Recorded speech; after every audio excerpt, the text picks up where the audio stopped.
जानकी किसी को नहीं देखती। सुंदर सुंदर फूल खिले हैं, सुंदर सुंदर फल लगे हैं, शीतल मंद सुगंध मुक्त का संचार है, सुंदर सुंदर वासंतिक दृश्य बना हुआ है, लेकिन जगदम्बा आंख खोलकर अशोक वाटिका की सुंदरता को कभी नहीं देखती। नैषा पश्यति राक्षस्यः नैमां पुष्पफलद्रुमान् एकस्तहृदयानूनं राममेवानुपश्यति। एकस्थ हृदय होकर अपने परमाराध्य प्राण धन केवल रघुनाथ का ही चिंतन कर रहे हैं।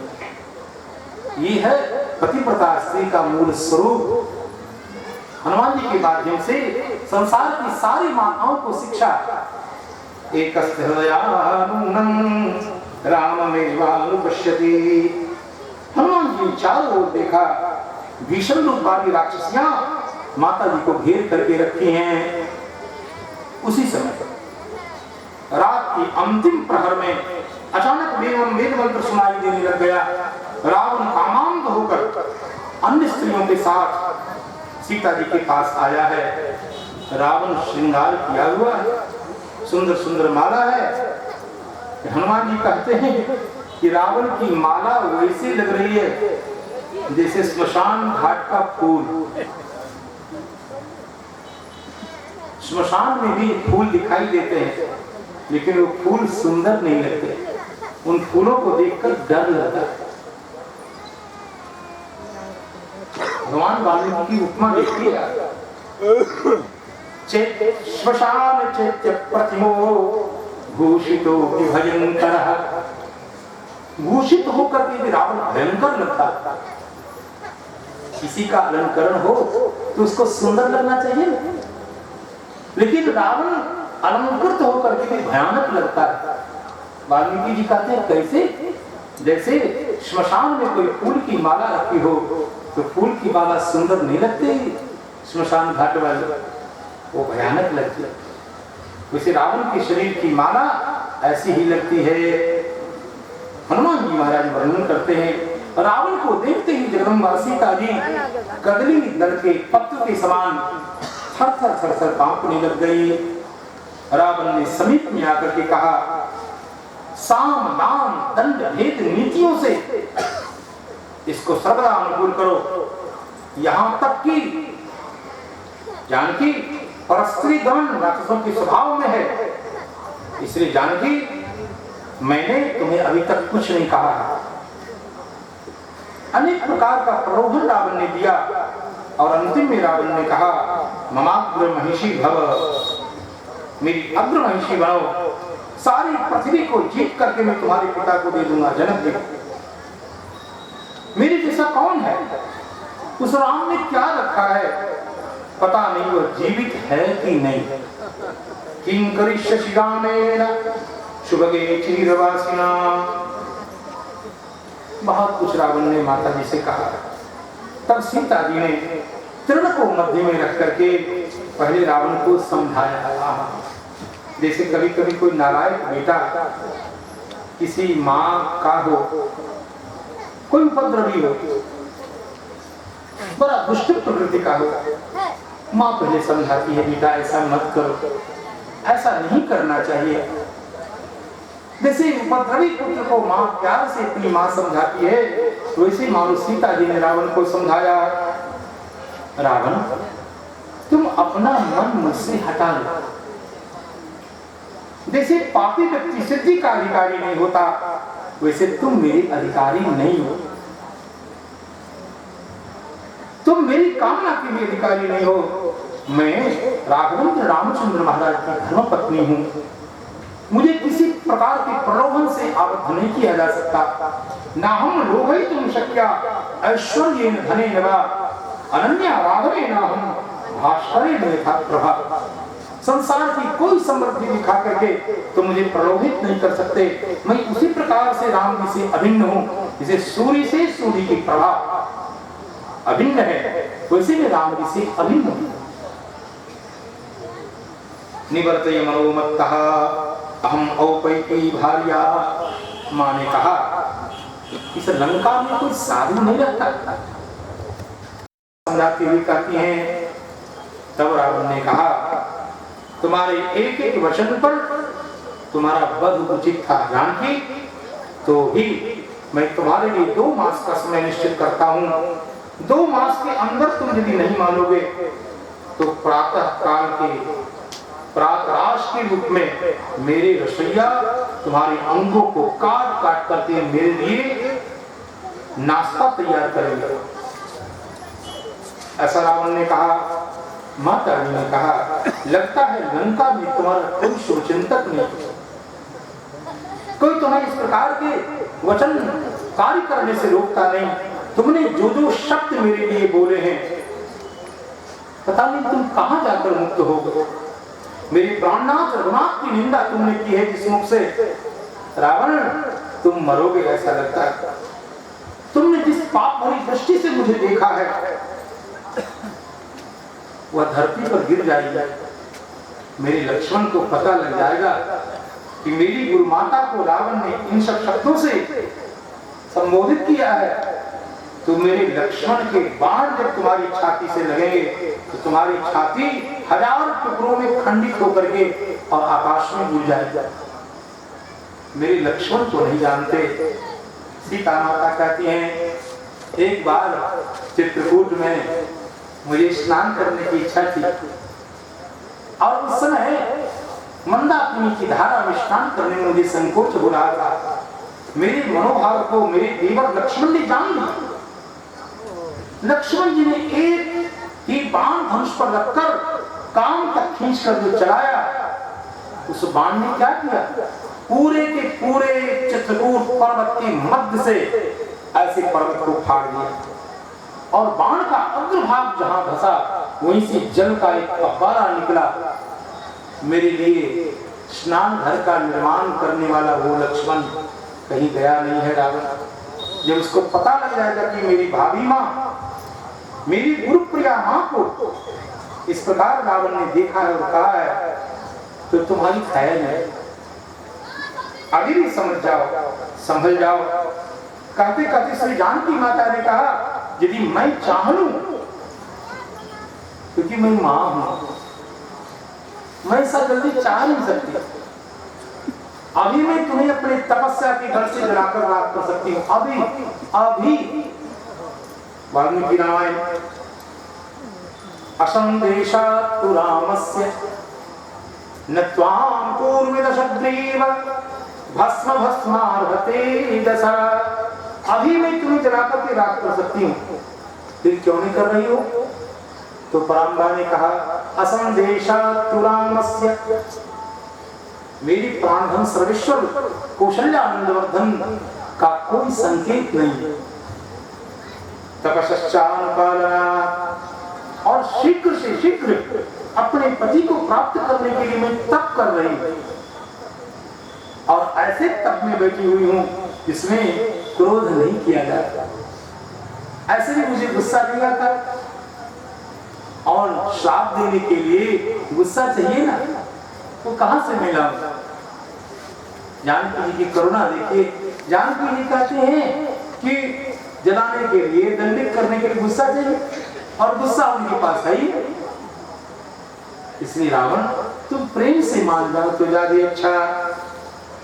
इसके बाद सीता माता को लाल आंखें करके देखता है। घोर लक्षण भयानक राक्षसों से रावण कहता है, किसी प्रकार से इसे मेरे अधीन करो। ऐसा कहके धरती को कंपित करता हुआ रावण वहां से चला गया। कंपयन्निव मेदिनीं प्रस्थितः सदशग्रीवः कंपयन्निव मेदिनीं। लंकेश की आज्ञा को मान करके क्रूर राक्षसियां जानकी जगदम्बा को धमकाने लग गई हैं, तर्जन करने लग गई हैं। रावण के प्रभाव का वर्णन करती हुई सीता जी को समझाने लग गई हैं राक्षसियां। जानकी प्रशस्त वंश में उत्पन्न होने वाले, परम पराक्रमी, देवताओं को विस्मित कर देने वाले रावण की पत्नी होना तुम बड़ी बात क्यों नहीं समझती हो? इस प्रकार राक्षसियां कहने लग गई, धमकाने लग गई। जब बहुत धमकाने लग गई तो जानकी जी ने क्या कहा, आप इसको सुने और माताओं शिक्षा ग्रहण करें। कितनी संकट में जानकी जी है, लेकिन अपने घरों पर कैसे आरूढ़ है। भगवान करे आपके हमारे जीवन में कभी ऐसा संकट ना आवे, लेकिन कदाचित आवे तो जानकी जी इसके इस वचन से शिक्षा प्राप्त करो। जानकी जी ने कहा, राक्षसियों को साफ शब्द में जानकी जी ने कह दिया, राक्षसियों तुम चाहो तो हमें खा जाओ। काम खादतमाम नार्यः काम खादतमाम, राक्षसियों खा लो, न करिष्यामि वो वचः, मैं तुम्हारी बात नहीं मानूंगा। दीनो वा राज्यहीनो वा यो मे भर्ता समय गुरु, मेरा पति दीन हो राज्यहीन हो जैसा भी हो, मेरा पति है। ये बहुत उत्तम बात पराम्बा कह रही है।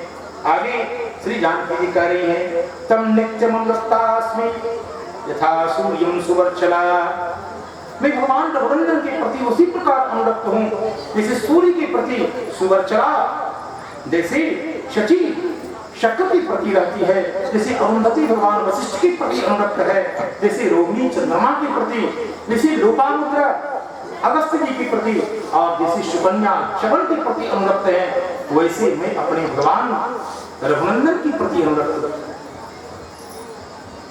तुम जो चाहो सो करो। तो राक्षसियां अलग अलग बोलती हैं। कोई राक्षसी बोलती है, मैं कल तक प्रतीक्षा नहीं कर सकती, मैं तो आज ही खाऊंगी। किसी ने कहा नहीं मैं कल इसको रखूंगी, कल खाऊंगी। किसी ने कहा ऐसा करो ना, हम लोग काट काट करके बांट बांट करके खा लेते हैं। किसी राक्षसी ने कहा नहीं हमें लड़ा झगड़ा पसंद नहीं, मैं इसके हृदय खाऊंगी। कोई राक्षसी कहती है नहीं मैं इसके सारे अंगों को खाना चाहती हूँ। इस प्रकार कठोर कठोर शब्द बोलकर जगदम्बा सीता जी को राक्षसियां धमकाती हैं।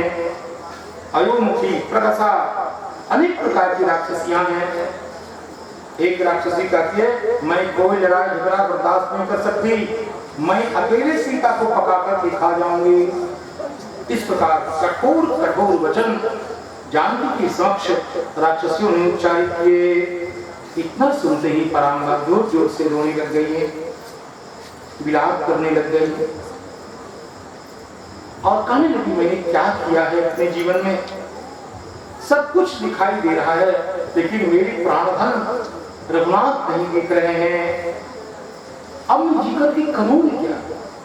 चिंतयन्ति सुखार्ता ना हम जीवितुमिच्छहे, अब जीवन धारण करने का धैर्य नहीं है। किसके लिए प्राण धारण करूं? न मुझे भूषण चाहिए न कुछ चाहिए, यदि मुझे चाहिए तो बिना रामं महारथम। राक्षसियों एक बात सुन लो, चरणे नापि शब्देन न स्पृशेयं निशाचरं रावणं किं पुनर्हं कामयेयं विगर्हितं। बाएं चरण के अंगूठे से भी मैं रावण जैसी पापियों का स्पर्श नहीं कर सकती किसी भी परिस्थिति में। आज साफ समझ लो, किसी परपुरुष का स्पर्श में चरण के अंगुष्ठ से भी नहीं कर सकती। रावण तो महाराक्षस महापापी है, इसकी क्या बात है। मैं अपने परमात्मा को जानती हूँ। एक बाण से जिन्होंने 14,000 सैनिकों को नष्ट कर दिया, वो मेरे राम कहीं गए नहीं। जानकी जी कहती हैं केवल उनको जानकारी नहीं है, ये स्थान माम न जानीते, अब इसलिए इतनी देर हो रही है। जानकी जी कह रही है गृहराज को भी पता नहीं रावण ने मार दिया, नहीं तो उनको ज्ञात हो गया होता। मेरे लिए मेरी परमात्मा संपूर्ण लंका को दग्ध कर देंगे और रावण की कीर्ति और नाम को नष्ट कर देंगे। कहते कहते पराम्बा रोने लग गई है। धन्य है वो साधु संत महात्मा जिनका अपना कोई नहीं, पराया कोई नहीं, राग रहित होकर के वो जीते हैं। ऐसा करके माँ रोने लग गई। उसी समय त्रिजटा नाम की राक्षसी वहां आई है और त्रिजटा ने राक्षसियों को डांटा। आत्मान खादता नारिया, अरे दुष्ट राक्षसियों तुम जानकी को क्या खाओगे, अपने आप को खा जाओ। सुनो एक बात, रात में मैंने एक स्वप्न को देखा है। और स्वप्न की पूरी बात त्रिजटा ने सुनाई है। एक बानर आया, संपूर्ण लंका को दग्ध कर दिया है, रावण मारा गया। और उत्तरायण दिशा आलोचक स्थित पुरुषोत्तम श्री जानकी जी को लेकर के भगवान उत्तर दिशा की ओर प्रस्थित हो गए। रावण तो मुंडित होकर के तैल पान करता हुआ, रक्त वस्त्र को धारण करता हुआ, करवीर की माला, ये करवीर, ये जो रामायण जी के ऊपर भी रखते हैं, और अड़हुल की माला, मुझे याद है, क्या प्रसंग सुनाऊंगा। एक बार मानसी की तरफ कहीं कथा, और संयोग से मुनियप्पा के महंत जी महाराज जी उनसे बहुत प्रेम करते थे, बाबा श्री राम रतन दास उसे बहुत अपार स्नेह करते थे। मैं भी अपार श्रद्धा उनके चरणों में रखता था। वो थे, अरे किसी पुरुष ने वही करवीर वाली माला, और वो बस वो बुरा कोई सा सम्मेलन था कि क्या था, मुझे ढंग से याद भी नहीं, वो पहना दिया। मुझे तो क्या था, अरे किसी से पहना दिया, क्या दिक्कत। लेकिन वो महाराज शायद शास्त्र जानते थे, इस प्रसंग को जानते थे, बाबा राम रतन दास जी। वो बहुत लोगों को छोड़ करके कूद करके आए। उन्हें सोचा कि महाराज को क्या हो गया है, पता नहीं ये क्यों कूद करके धड़ पर मेरी ओर आ रहे, आकर के मेरे कंठ से ऐसे माला को तोड़ दो। महाराज जी ये बकर कसवा माला है महाराज जी, ऐसे करके मेरे कंठ से माला को तोड़ दो। अब मुझे समझ में आया, ये जो करवीर माला को जो धारण करते हैं वो अल्प मृत्यु हो जाते हैं, बहुत जल्दी ट्रांसफर हो जाता है। और यहाँ वाल्मीकि रामायण में उसका संकेत, उस समय तो मैं नहीं समझ रहा था कि महाराज ये ऐसा क्यों कर रहे हैं, अब समझ में आ रहा है। त्रिजटा सात शब्दों में कह रही है कि रावण उसी फूल की माला को धारण करके दक्षिण दिशा जा रहा है, और योगिनियां राक्षसियां उनको पीट रही हैं, गोमय के कुंड में उसे डाला जा रहा है, और गर्भवेद योग शीघ्रम गर्भ पर आरूढ़ होकर जा रहा है। तुलसीदास जी ने संकेत किया, मुंडित सिर खंडित भुजभीषा, यह भी सो दक्षिण दिशा जाई, इत्यादि इत्यादि।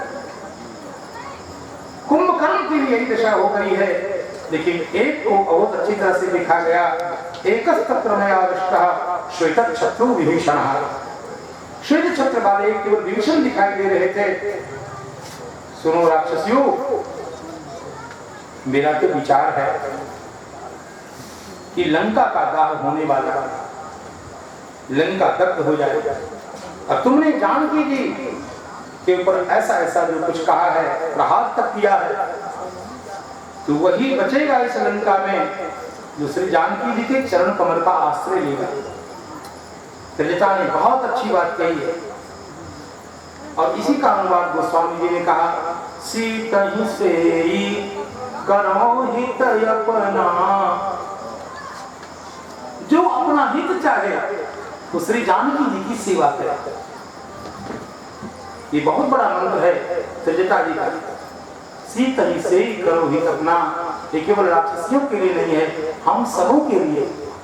जो भी अपना कल्याण चाहता है, जगदम्बा श्री जानकी जी के चरण कमल का वंदन करे, पूजन करे। और अंतिम में राक्षसियां जोर जोर से थर थर थर थर कांपने लग गई त्रिजटा की बात को सुनकर के। क्यों ऐसा होगा तो हम लोगों का क्या होगा? तो त्रिजटा ने कहा, तुम सब ऐसा करो, सीता जी के चरणों में धड़ाम से गिर जाओ, और ये करुणा करेंगी तभी राघव के भय से तुम मुक्त हो सकोगी, नहीं तो राम जी के बाण सबको नष्ट करने ही वाले हैं। तब सीता माता ने कहा, ओह, सीता माता ने कहा, राक्षसियों प्रणाम करने की कोई जरूरी नहीं, मेरी पूजा मेरी वंदना की कोई जरूरी नहीं है। राघवादि वयम घोरम राक्षसानम उपस्थितम, मेरी परमात्मा रघुनंदन से आपको डरने की कोई जरूरी नहीं है, मैं रक्षा करूंगी। यदि त्रिजटा की बात सत्य हो गई तो मैं वचन देती हूँ राक्षसियों, आपकी रक्षा मैं करूंगी। याद रखना, तुलसीदास जी महाराज ने एक जगह जन्म में कहा है, और देव मांगत बलि बकरा, मेरा इशारा आप समझ गए होंगे। और देव मांगत बलि बकरा ये विधत परिणाम, ऐसे मेरे कृपालु कौशलेंद्र राम जी। राम जी इतने कृपालु हैं कि प्रणाम करने मात्र से प्रसन्न हो जाते हैं।